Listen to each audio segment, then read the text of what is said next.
Muy bien, hermanos, hermanas. Vamos a abrir nuestras Biblias a Daniel capítulo 10. Daniel capítulo 10. Vamos a estar en Daniel capítulo 10. Vamos a estar leyendo desde, no vamos a leer, pero vamos a estar en capítulo 10, 11 y los primeros 3 versículos de capítulo 12. Entonces hay mucho por lo que queremos hablar hoy. Y espero, es difícil, pido sus oraciones porque es mucho de predicar, es mucho de ver lo que el Señor va a enseñarnos. Y quiero ser verdadero al texto, es algo que el Señor nos ha dado, sabemos, ¿no?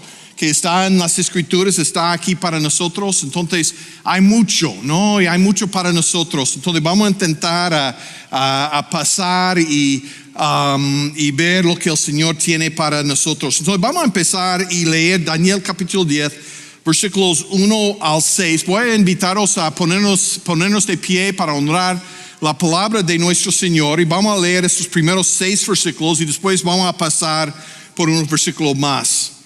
Daniel capítulo 1, versículo 1 dice: en el tercer año de Ciro, rey de Persia, un mensaje fue revelado a Daniel, a quien llamaban Beltesazar. El mensaje era verdadero y acerca de un gran conflicto. Él comprendió el mensaje y tuvo entendimiento de la visión. En aquellos días, yo, Daniel, había estado en duelo durante 3 semanas completas. No comí manjar delicado, ni entró en mi boca carne ni vino, ni usé ungüento alguno hasta que se cumplieran las 3 semanas. En el día 24 del primer mes, estando yo junto a la orilla vestido el gran río, es decir, el Tigris, alcé mis ojos y miré, y había un hombre vestido de lino, cuya cintura estaba ceñida con un cinturón de oro puro de Ufaz. Su cuerpo era como de berilo, su rostro tenía la apariencia de un relámpago, sus ojos eran como antorchos de fuego, sus brazos y pies como del brillo de bronce bruñido, y el sonido de sus palabras como el estruendo de una multitud. Madre mía, qué visión tenía ese hombre de ver al Señor. Vamos a orar. Señor, te damos gracias por la palabra tuya, Señor, que nos ha dado para enseñarnos, para dirigirnos, Señor, para instruirnos. Pido, Señor, que en estos momentos me dé sabiduría, Señor, palabras tuyas, Señor, para que veamos lo que tú quieres enseñarnos. Reconocemos que hay mucho aquí, Señor, y más que todo queremos reconocerte, queremos reconocer lo que está en la palabra y queremos ver cómo se aplica en nuestras vidas. Bendícenos, Señor, en el nombre de Jesús te pedimos todo. Amén. Se puede sentarse. Otra vez más tenemos esta enseñanza, esta profecía que viene de Daniel. Y es interesante, este es el segundo que está bajo el tiempo de Ciro, ¿no? El rey de Persia. Viene el tercer año. Para ponernos más en el contexto, nos acordamos de Daniel capítulo 6, que también fue con este mismo rey. Entonces no sabemos si es el tiempo antes o después del incidente del foso de los leones, ¿no? Pero está por allí, están en este tiempo del rey de Ciro. Y él tiene una revelación. Quiero que veamos en el principio. En aquellos días, versículo 2 dice: en aquellos días yo, Daniel, había estado en duelo, ¿no? Esa palabra duelo es como hablando de conflicto, ¿no? Pero también se puede significar luto, ¿no? Entonces hay muchos sentidos de la palabra y yo creo que es importante porque lo que está viendo dentro de la visión de Daniel va a haber de la tristeza de lo que va a pasar por los hebreos, ¿no? Las dificultades por lo que va a pasar, pero también la guerra espiritual por lo que estamos viendo dentro de las Escrituras y al final de la victoria que tenemos en Cristo Jesús, ¿no? Entonces vamos a ver todo esto y vemos que Daniel está en este tiempo de duelo durante 3 semanas completas, ¿no? Está ayunando, no está comiendo ciertas cosas. Ya Daniel pensamos que tiene unos 80 años, ¿no? Entonces ya tiene bastante años. No voy a decir que es viejo porque ya voy por muchos yo mismo, entonces es joven todavía, pero ya con 80 años, ¿no? Está a final de su vida. Pero todavía es un hombre de oración, ¿verdad? Todavía es un hombre que está buscando al Señor. Todavía es un hombre que está en duelo, está luchando a conocer nuestro Señor.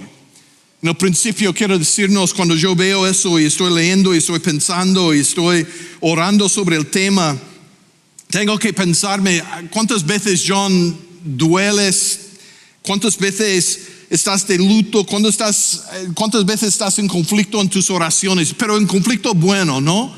Yo sé que a veces cuando estamos orando, cuando estamos leyendo las Escrituras, el conflicto está en dormirnos, o está en pensar en otras cosas, está en ir a recoger algo a comer o algo de beber, o está en abrir el teléfono a ver lo que está en el teléfono. Ese es el conflicto que tenemos, pero no fue el conflicto de Daniel. El conflicto de Daniel es espiritual. Él está buscando al Señor, él está luchando a conocer al Señor. Él quiere saber, él quiere entrar en las cosas de nuestro Señor. Y tengo que confesar, como Pedro estaba hablando esta mañana, él nos hizo una pregunta que me molestó mucho. Y él nos dijo, ¿cuántas veces has intentado a mostrarte mejor que eres? ¿No? Mejor espiritualmente que eres. Y yo sé por los pastores, a veces, muchas veces, ¿no? Que no estamos bien con la familia, o hemos chillado a una persona o la familia o los niños o lo que sea, y llegamos a la iglesia y tenemos que presentarnos como si somos muy espirituales, pero en realidad somos pecadores también.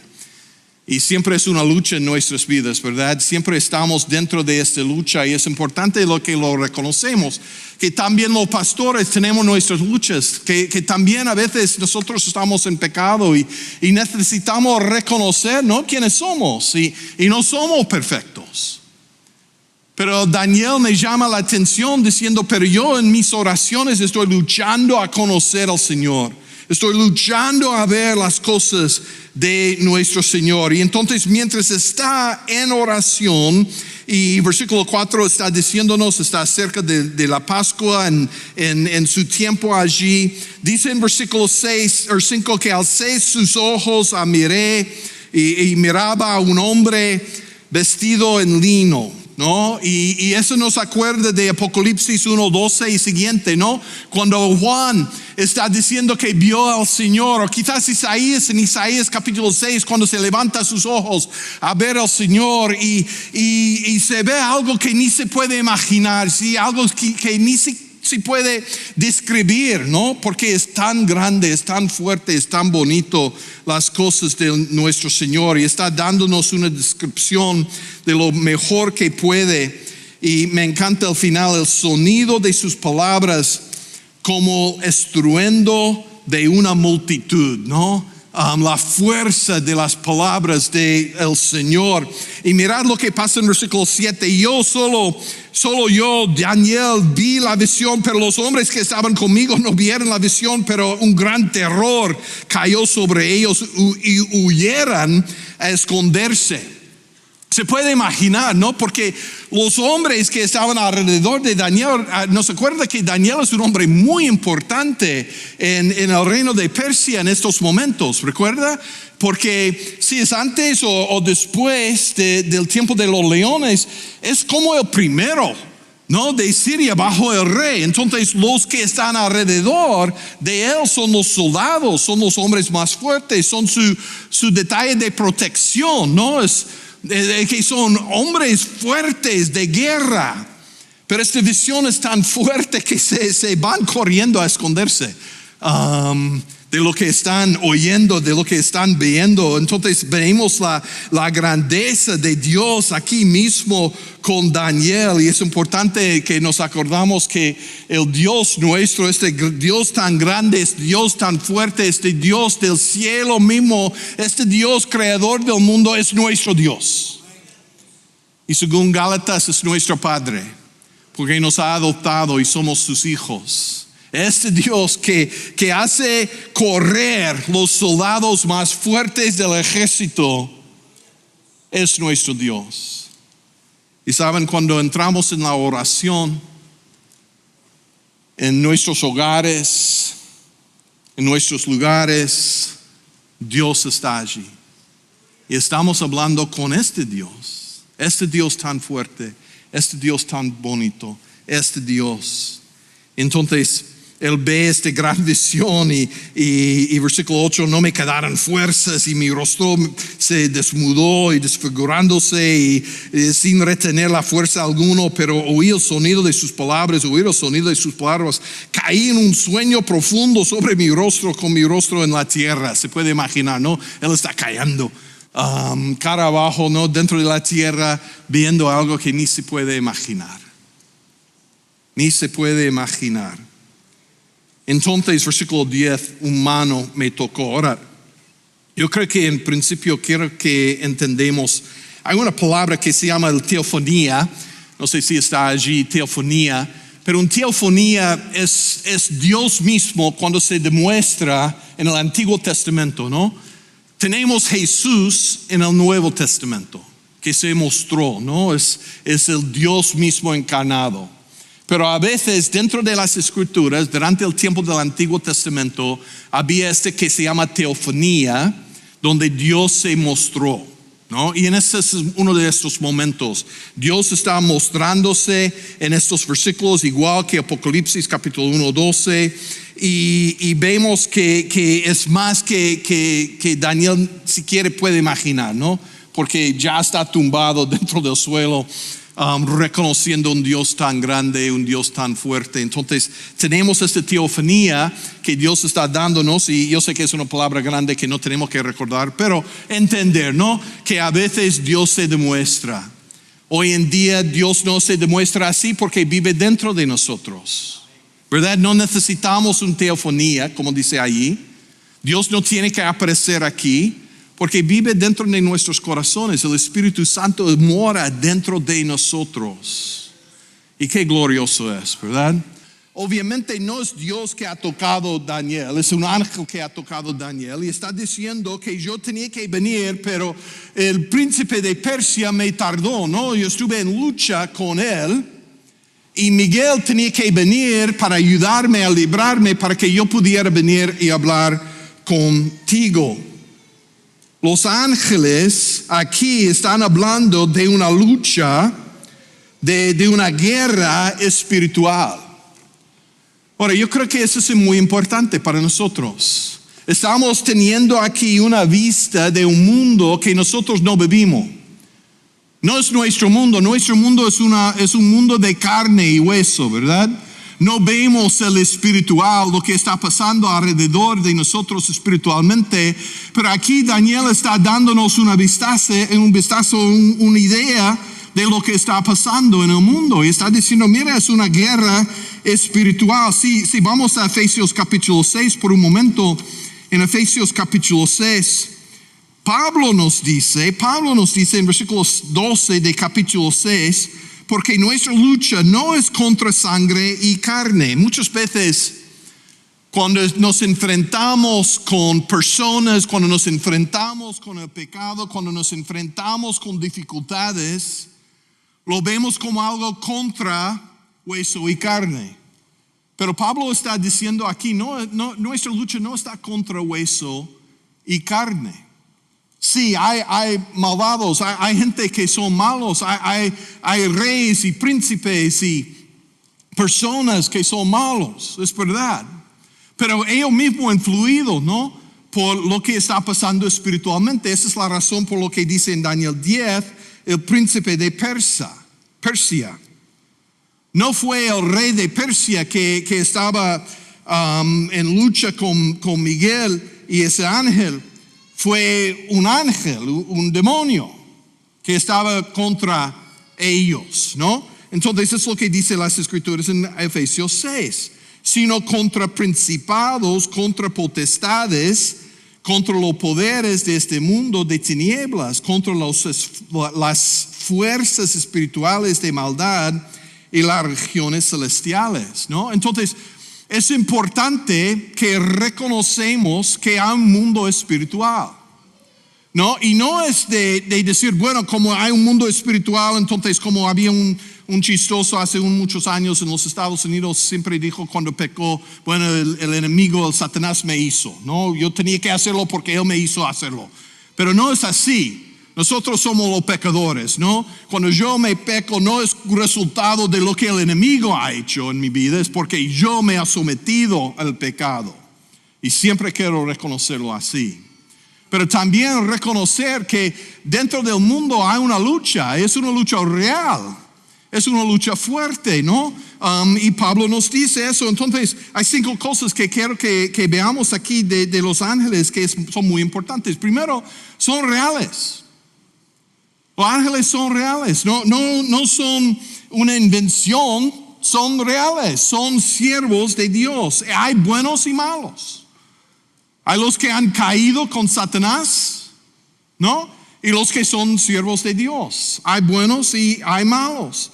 Se puede influir en los asuntos de los seres humanos. Estaban influyendo aquí. Se puede influir. Es importante que reconocemos Efesios 6, ¿no? ¿Dónde está mi lucha? ¿Qué necesita? Yo necesito una vida espiritual. Pero al final reconocer, bueno, la guerra espiritual es real. La guerra espiritual es real.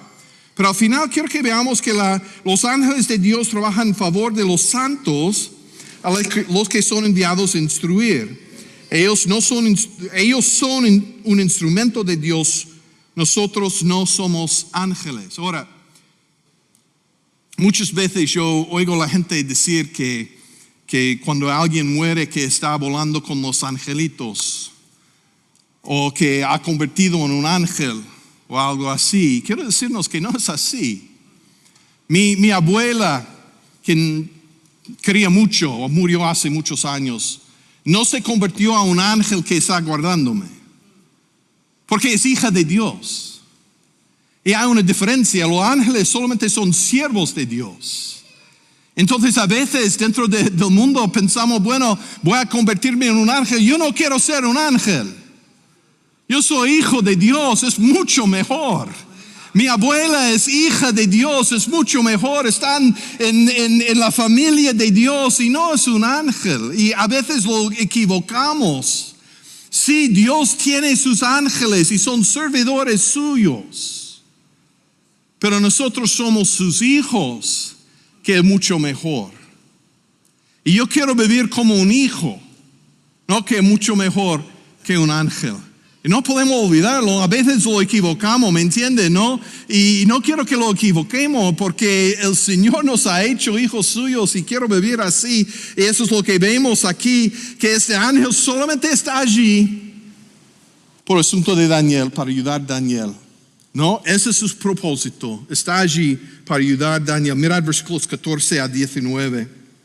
He venido para darte a conocer lo que sucederá a tu pueblo a final de los días, porque la visión es para días aún lejanos. Entonces va a darle conocimiento.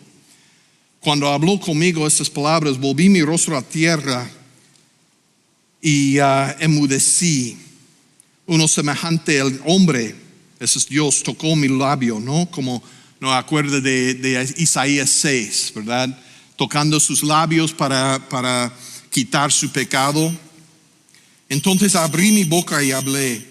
Y dije al que estaba delante de mí, Señor mío, a causa de la visión me han invadido la angustia y me ha quedado sin fuerzas. ¿Cómo podrá pues este siervo de mi Señor hablar con uno como mi Señor? Mirad versículo 18. Entonces el que tenía semejanza al hombre me tocó otra vez y me fortaleció. Y me dijo, no temas, hombre muy estimado, la paz sea contigo. Hay tres cosas que el Señor dice a Daniel en este momento que son muy importantes. En este mundo, cuando tenemos miedo, en este mundo cuando estamos sufriendo, en este mundo cuando hay persecución, en este mundo cuando estamos sufriendo la muerte, en este mundo cuando estamos sufriendo las enfermedades, hay tres cosas que aquí que son muy importantes que el Señor quiere para nosotros. Primero, no tenga miedo. El Señor está diciendo a Daniel, no tenga miedo, no temas, hombre, no temas, no tenga miedo. ¿Por qué? Porque Dios está contigo. Pase lo que pase en este mundo, Dios está contigo. Y aunque pasamos por lo malo, pasamos por la agua como hemos cantado, pasamos por las dificultades de la vida, no temáis porque Dios está contigo. No lo olvides, el Espíritu Santo mora en tu vida. No lo olvides, no temáis. Segundo, eres muy estimado. Ahora está hablando con Daniel, pero quiero decir que como los hijos son muy estimados, ustedes son, como hijos de Dios son muy estimados. Dios te quiere mucho. Si no hubiera querido, no hubiera adoptado, ¿no?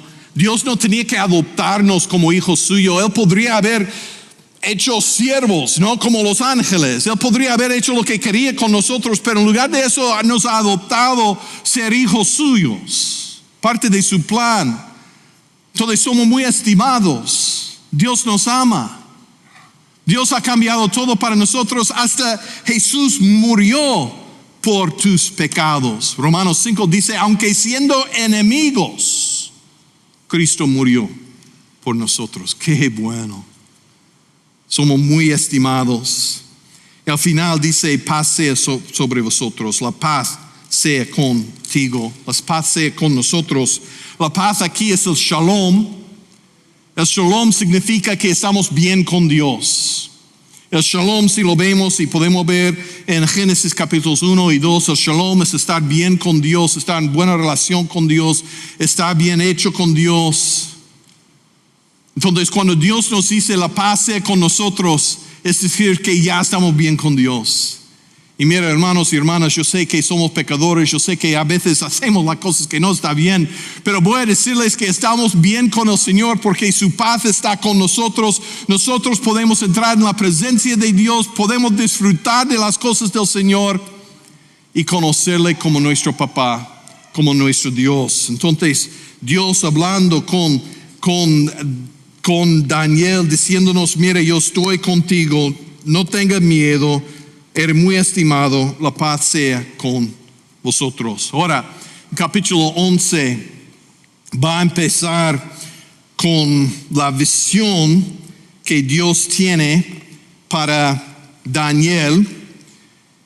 Versículo 1 dice, en el primer año de Darío el Medo, yo mismo levanté para serle fortalecedor y protector. Ahora te declare la verdad. Se levantarán 3 reyes más en Persia y el 4º rey obtendrá mucho más riqueza. Está hablando de los reinos de Persia aquí, ¿no? Habían 4 al final de los reyes, se puede enumerarlos dentro de sus vidas. Pero vino uno más fuerte, Alejandro el Magno, en versículo 3, dice, se levantará entonces un rey poderoso. Ese es el rey Alejandro Magno, que fue un rey muy poderoso, pero murió muy joven también. Había conquistado el reinado de Persia por Grecia, pero murió un pocos años después de la conquista. Y de él vino 4 reinos más, ¿no? Entonces diciendo en versículo 4, había 4 reinos más. En versículo 5 al 20 está hablando de conflicto. Después, ¿no? Entonces, cuando Alejandro murió, sus hijos fueron matados porque eran muy jóvenes, ¿no? Y el reino se convirtió en 4 reinados, pero son 2 que son muy importantes, ¿ok? Y eso que está hablando 5 al 20, y no vamos a leerlo todo porque es difícil leer también, pero más o menos lo que estamos hablando es lo que fue llegado a ser el reino de Egipcio, ¿no? El reino allí, y también el reino de lo que era Siria, en el norte, ¿no? Que es lo que hoy en día Irak, Siria, ¿no? Entre ellos está ¿qué? Jerusalén, ¿no? Tienes Egipto aquí, Jerusalén y el reino de Siria. Entonces está hablando de estos reinos y está hablando de las dificultades entre ellos, y al final va a hablar de Antíoco IV de Epífanes. Ahora, él es importante. Vamos a versículo 25. En 169, yo sé que son muchos datos y toda información, pero lo interesante es cuando lo leemos y lo estudiamos bien, podemos ver la historia. Ahora, Dios está haciendo profecía aquí. Todo eso no ha pasado. Todos están contentos en el reino. Él está viviendo bajo Ciro en estos momentos. Hablando de Dario, está hablando del futuro, está hablando de todo eso como lo que va a pasar.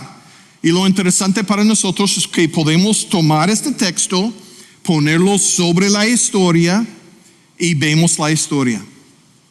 Vemos la historia, que significa que para nosotros es importante reconocer las verdaderas hechos del Señor dentro de las Escrituras. Que el Señor cumple con sus promesas. Muchas veces hablamos de cómo Jesús es cumplimiento de las Escrituras. También está mostrando cómo el Señor tiene su mano dentro de la historia de la humanidad. Y lo tiene aquí también. En versículo 25 está hablando de un rey, Antíoco, que estaba dentro de Siria y había ese problema con Egipto, ¿no? Y dice, va a usar su fuerza y su corazón contra el rey del sur, desde Egipto, con un gran ejército. El rey del sur movilizará para la guerra un ejército muy grande y muy poderoso, pero no podrá resistir. Mirad, está en el futuro, no podrá resistir y no lo podría resistir, porque planearan intrigas contra él, ¿no? Entonces había un tiempo de mucha entrega, muchas cosas que está pasando en estos momentos. Entonces Antíoco hizo guerra contra Egipto, conquistando a Egipto. Ahora tiene que volver, ¿no? Pero cuando va a volver va a pasar por Palestina, por lo que es Israel. Pero cuando va pasando por Israel hay una rebelión contra él en Israel. Y entonces, siguiendo dentro de las Escrituras, en versículo 28, entonces volverá a su tierra con grandes riquezas, pero pondrá su corazón contra el pacto santo, actuará contra este y volverá a su tierra. Está hablando de que va a hacer guerra con los judíos. El hecho es que cuando regresó con sus riquezas, entró por Palestina, había una guerra, una rebelión allí y mató hasta como 80,000 judíos en este momento, ¿no? Entonces está conquistando mientras está de regreso. Y en versículo 29 y 30, porque vendrán contra las naves de Kitim y se desanimará, volverá, se esforzará contra el pacto santo, actuará contra él. Versículo 31, y de su parte levantarán tropas, profanarán el santuario, fortaleza. Eso está hablando del templo, ¿no? El santuario, fortaleza, las cosas del Señor, y pondrán fin al sacrificio perpetuo y establecerán la abominación de la desolación. Ahora, en el año 167 antes de Cristo, 167 años antes de Cristo, este rey terminó con las ofrendas de los judíos, mató a un montón de ellos, se hizo el templo un templo de Zeus y empezó a hacer sacrificios dentro del templo, ¿no? El lugar más sagrado de los judíos. Él empezó a hacer sacrificio y dicen que ofreció un sacrificio de un cerdo encima del altar de Dios mismo, ¿no? Y eso es lo que está contándonos aquí. Versículo 35, también algunos de, bueno, es lo que está hablándonos de la abominación de la desolación, pero, versículo 32, al final del versículo 32, pero el pueblo que conoce a su Dios se mostrará fuerte y actuará. Ahora, cuando él entró en el templo, el sumo sacerdote fue un hombre malo que se juntó con este rey, ¿no? Entonces, negando las cosas del Señor, él se había juntado con el rey. Entonces, esa es la razón por lo que está diciendo, todo lo que está diciendo aquí. Pero había gente que conoció a su Dios fuerte y que actuarán. Habían verdaderos creyentes, versículo 32, con halagos corromperá a los que obran inicuamente hacia el pacto. Por aquí, pero el pueblo que conoce a su Dios se mostrará fuerte y actuará. Entonces, siempre está diciéndonos que hay un pueblo. Hay gente que siguen con las cosas del Señor, aunque alrededor de nosotros, ¿no? Como estuvimos hablando en el estudio bíblico hoy, ¿no? Fue muy importante. Siempre hay gente que van a negar. Cuando viene la persecución, siempre hay gente que van a decir, no, bueno, vamos al lado de los que nos persiguen. Pero hay los que conocen al Señor, que son fieles, que son verdaderos, que siguen las cosas de Dios, ¿no? Y que no van a rodearse a los gobernadores, no van a rodearse a la sociedad, a la cultura, pero van a decir, no, yo soy del Señor. Y mira, hermanos y hermanas, yo quiero ser como Daniel. Yo no quiero arrodillarme al mundo, no quiero arrodillarme a la cultura, no quiero arrodillarme a las cosas que están alrededor, porque yo quiero arrodillarme a las cosas de mi Dios, ¿no? De mi Rey y de mi Salvador. Entonces, está diciendo que hay los que siempre van a hacer lo que tenían que hacer. El hecho es que al final, en los años 166, había los Maccabees, habíamos hablado de ellos el domingo pasado también. Fueron hombres fuertes que no arrodillaron delante del Señor, que al final echaron fuera al rey y dijeron, no, este templo es el templo de Dios, y reconstruyeron, rededicaron, y ese es el tiempo de Hanukkah que celebramos en diciembre todos los años, ¿no? Fue el momento en que ellos habían conquistado. Esos son los quien mostrará fuerte y actuará. Dios está diciendo, mira, van a estar unos que son fuertes en las cosas de nuestro Dios. Ahora, hablando de este rey, Antíoco va a morir unos años más tarde. Ahora, empezando con versículo 36, hay un shift, no hay un movimiento, y ahora hablamos de lo que es el anticristo que va a venir todavía. Lo importante es reconocer que Dios se ha cumplido todo lo que Dios ha dicho, y va a seguir, ¿no?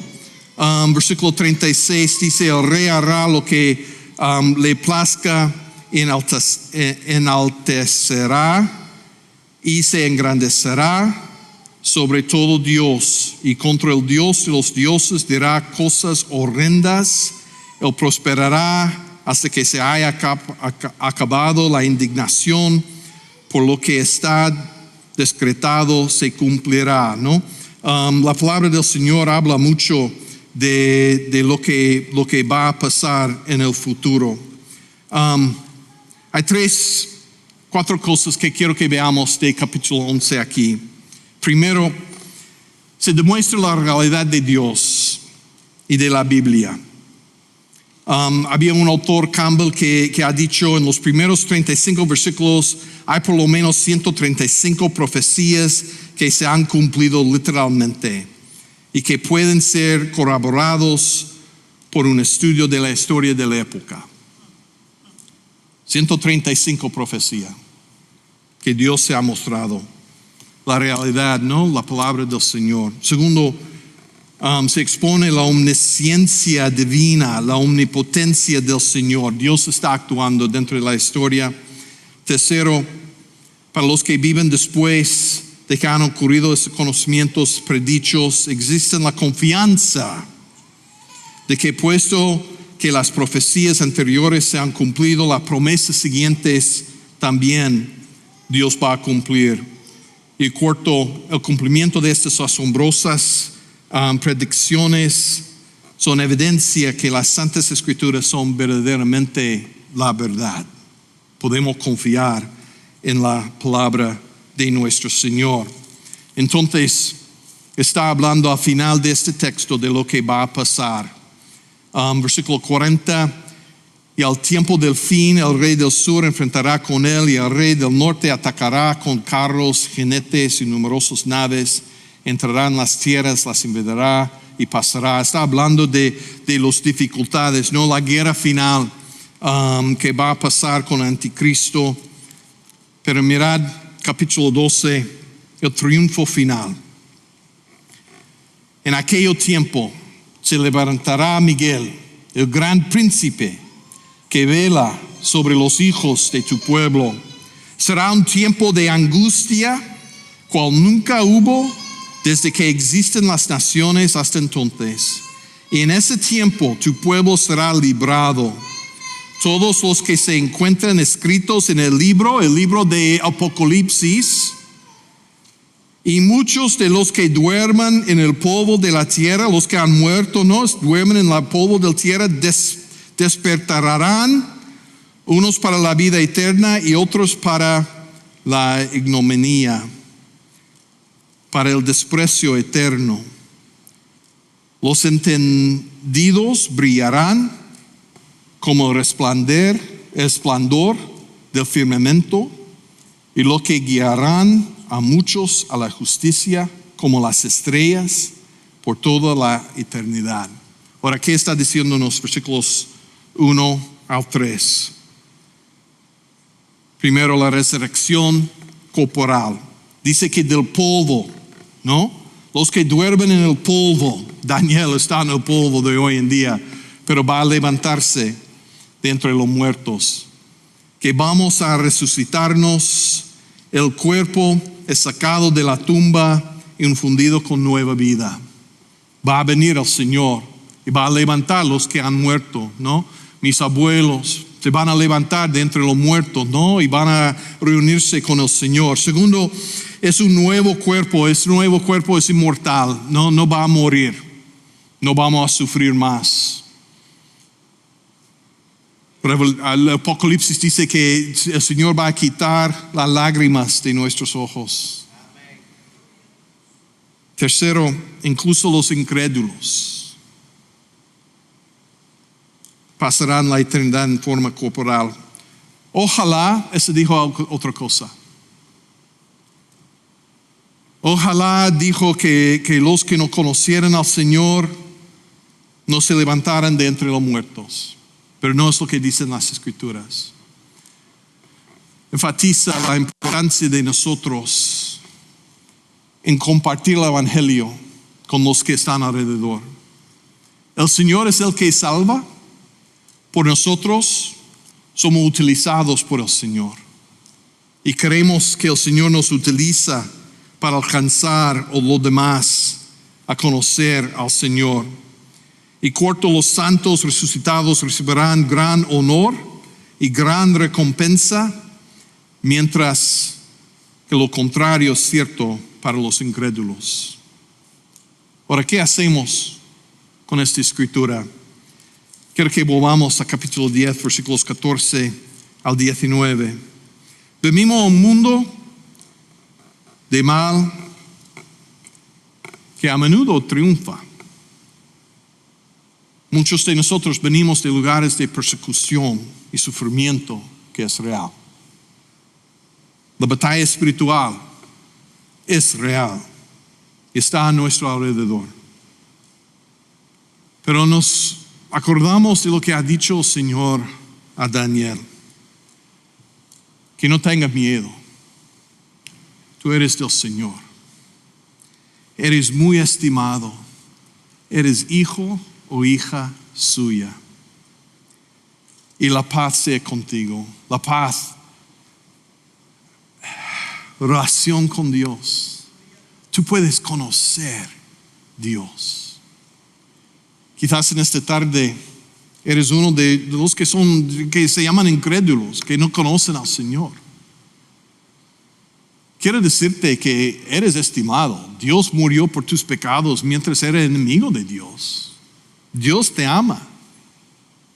Pero tienes que reconocerle como Dios y Salvador. Los que no son redimidos son los que han resistido, que han dicho, yo no quiero. Pero es Dios que salva. Y cuando nos salva, no tenemos miedo. Somos estimados como hijos suyos y la paz esté con nosotros. Vamos a entrar en un tiempo de canción y oración. Voy a pedir que el grupo de alabanza venga por delante. En un momento vamos a orar. Y vamos a pedir que el Señor obre dentro de nuestras vidas.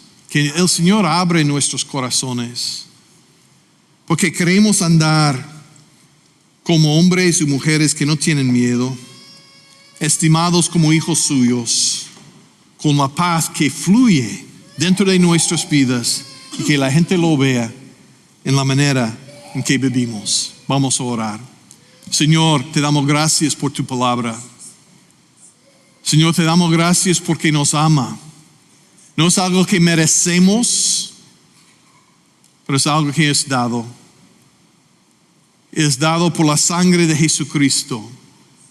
Y queremos reconocer, Señor, que tú eres nuestro Dios, nuestro Salvador, y ya somos tus hijos. Señor, si hay alguien aquí que no te conoce, Señor, que toque su corazón. Cámbianos, Señor. Queremos andar contigo como siervos tuyos, como hijos tuyos. En el nombre de Jesús te pedimos todo. Amén.